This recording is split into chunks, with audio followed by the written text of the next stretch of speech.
What are Canadians walking into? Well, that's a big question. So what we're walking into is a highly fragmented country that's been at war, a very complicated war since 2012, with many different armed groups. There's no clear good guys or bad guys. Well, you might think that everybody in the theater is a bad guy if you really start to look at their track record. But what we're walking into is one of the most complex civil wars in the world today, with multiple armed groups, most of whom don't have an interest in a permanent ceasefire, including those armed groups that we're supporting in that process of that peace process. So what Canadians are entering into is a particularly challenging peacekeeping mission that from its very design, from its outset, has been set up in a way where the international community is supporting a peace agreement between two main coalitions in the government who have agreed to this paper ceasefire, but who are themselves not incentivized to bring this to a point of permanent peace. In fact, I remember I spoke to one of the leads in the UN mission in MINUSMA in Bamako just recently, who said that it would be devastating for our own allies in these local armed groups if peace were to come about, so that armed groups are in fact incentivized towards continuing conflict. And that makes it particularly difficult where the groups that we are working with on the ground don't necessarily share an incentive to bringing about a successful outcome for the mission itself. Okay, that word success is an interesting one.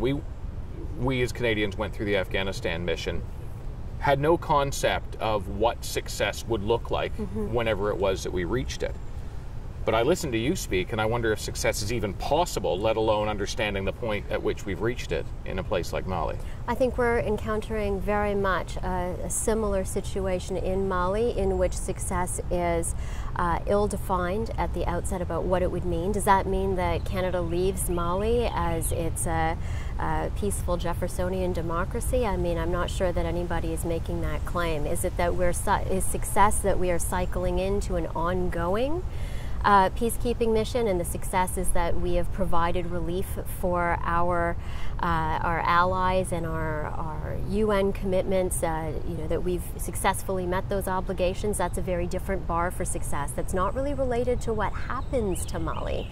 That kind of success is essentially saying we've successfully met our obligations to the international community by taking on this limited role in an ongoing peacekeeping mission, and we did that for this limited amount of time, and now we're done and we're cycling out.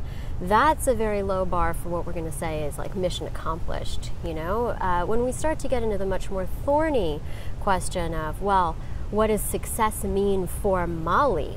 Do we leave this country better off than we arrived? That then becomes a much more difficult question to answer, which speaks to the issue of mission design itself. So can we be successful in Mali when the primary groups to the peace agreement, who are the signatories of it, who are responsible for bringing about a peaceful transition, when those groups are implicated in cocaine trafficking, in illicit business, and have become financially incentivized to maintain a status quo? So defining mission success and the scope of what Canada is actually contributing to is a very important political conversation that we need to have in this country, particularly if we're going to invest blood and treasure in this incredibly challenging war zone. What are Canadians willing to take on as a responsibility? And do we determine that this bar of success of meeting our international commitments to peacekeeping, is that sufficient for us to be willing to make those sacrifices? One of the biggest problems that most Canadians have is understanding who's who in this conflict zone. Nobody even really knows, what is this war about? And so there's this really terrible, gross oversimplification that people have, that there's a government, which is the good guys, there are some ethnic separatists, which are a question mark, and then there are the Islamists, who are the bad guys. And that these must be the three categories that define the Malian civil war. This is just wrong. It's so oversimplified that it's incorrect.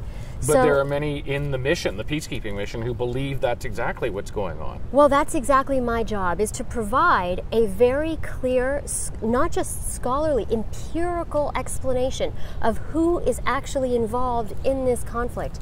Because the pro-government faction, which is known as Platform, that coalition is made up of multiple sub-state armed groups from different communities, from different ethnic or tribal communities who have their own interests. And then the so-called separatists, the Coordination for the Movement of the Azawad, are largely perceived as though, well, they must be ethnic separatists from the Tuareg community. Now, there are Tuareg in the platform, the pro-government platform. In fact, one of the biggest armed groups in the platform is called Gatia, which is a group for the Autodefense for the Tuareg Imrad, and so there are Tuareg in the platform, and there are non-Tuareg in Sema.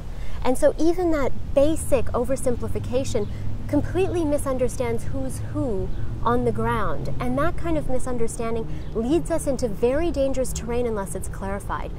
For example, we all remember the Somalia affair in the 1990s. That was a horrifying experience for our country.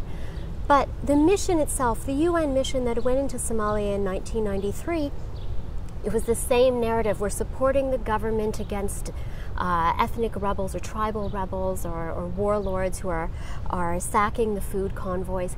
Little did we know at the time that government that we were supporting, or this is what happens when you don't talk to scholars, that government was largely seen as representing the Hawiya Abgal, and that the Habargidr, which were a rival clan, felt that the international community was coming in on the side of one clan against the other. And so very quickly the UN mission was embroiled in local conflict.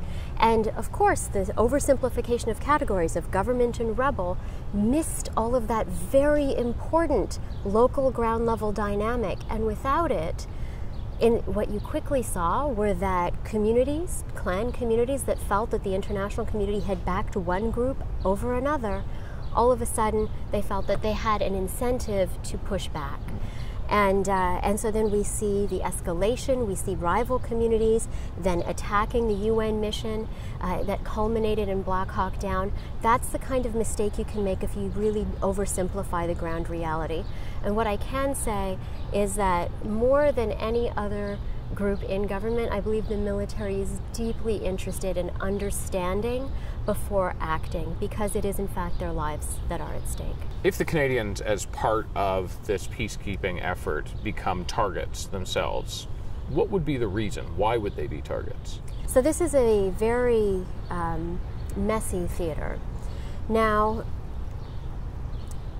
it is not that the flag, the Canadian flag itself, is producing a trigger for Malians, but rather that we are entering into a mission that has already been ongoing, in which some players on the ground, particularly the Islamist jihadist faction that is affiliated with Al-Qaeda, see that mission as supporting a government and being part of a political entity that is opposed to its interests. And so, participating in that puts us immediately in the middle of that conflict. And this is far less peacekeeping than it is war fighting in that regard.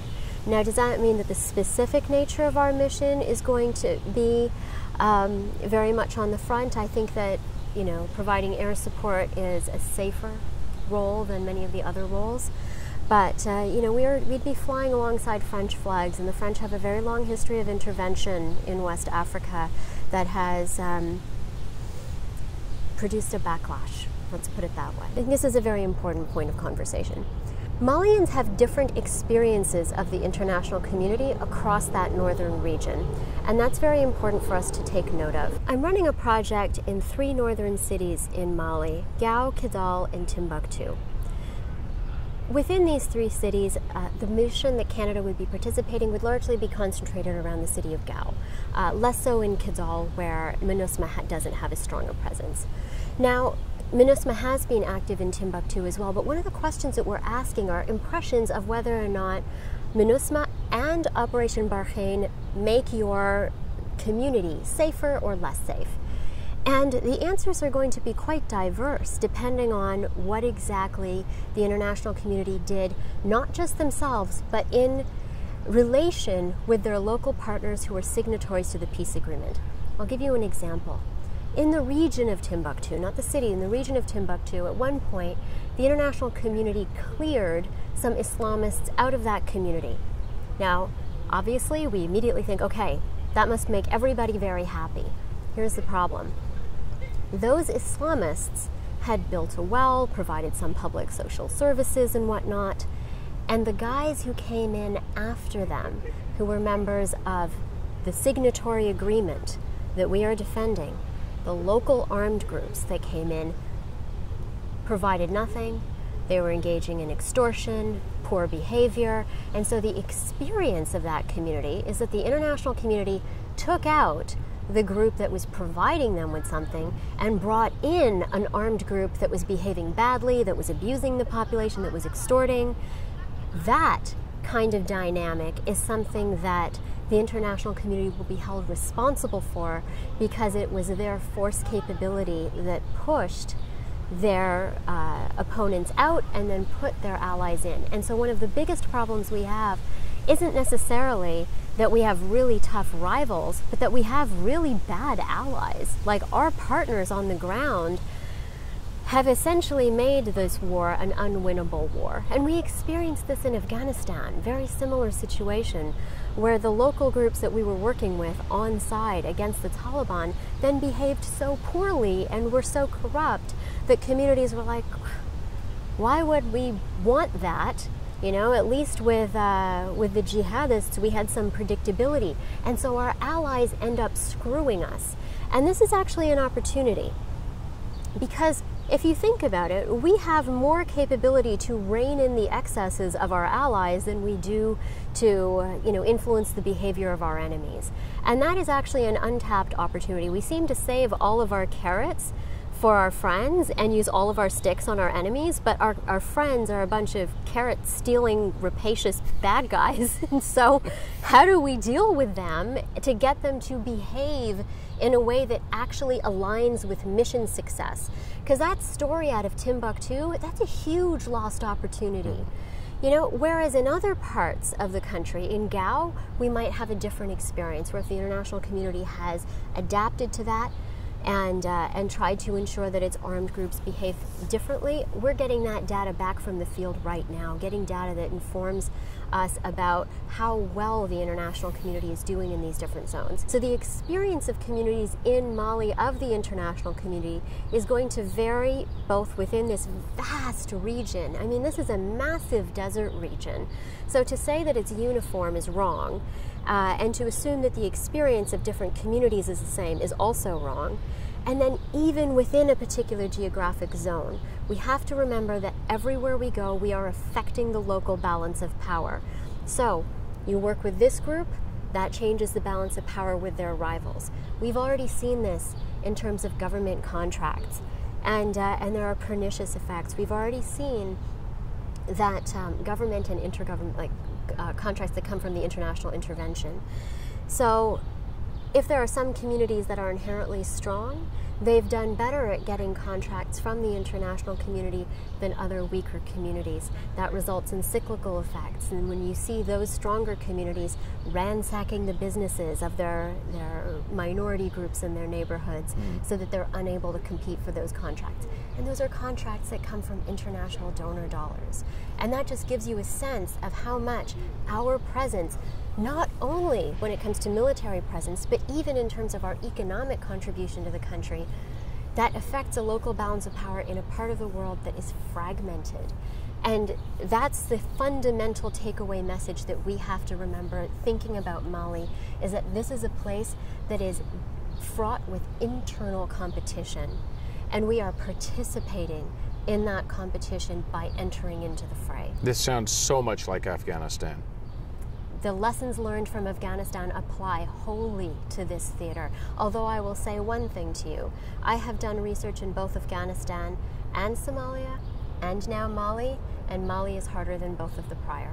that doesn't necessarily lead us to a place of permanently just feeling like we can't do anything. That's the starting point for a much more creative conversation about how do we engage in parts of the world that are complicated, where war economies are such that the armed groups are incentivized to keep fighting, that the more we pump into them, the worse we make it. How do we, coming from that starting place of truth, reimagine what engagement actually looks like?